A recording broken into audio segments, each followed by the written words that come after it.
Okay, so if you're getting the kit, this is what is in the kit. So as I mentioned before, you're getting the Mary die, which is worth $25 on its own, and your collection pack's worth $28. So very good value. This is just some little lace, I don't know, ribbon, I guess you could call it. You've got the Days of December creative cuts. These are some of our silver stars, some gold rhinestones. These are some of our new alpha stickers. So there's 5 alphas on here. So we've got some little squares, some circles, and these are just 2 different fonts in a really sweet small alpha.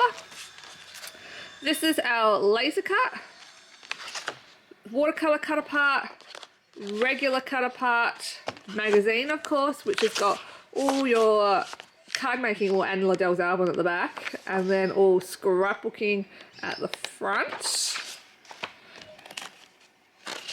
Got some corrugated cardstock, watercolor cardstock, some silver foil because it's Christmas, we need some shiny things, some gold foil, and our cut apart sheet. So that is what is in the kit if you are after the kit. Alrighty guys, so that is the collection and kit. Hope you like this one. The kits will be available on the 5th and you can buy the collection from today. Thanks guys, till next time, bye.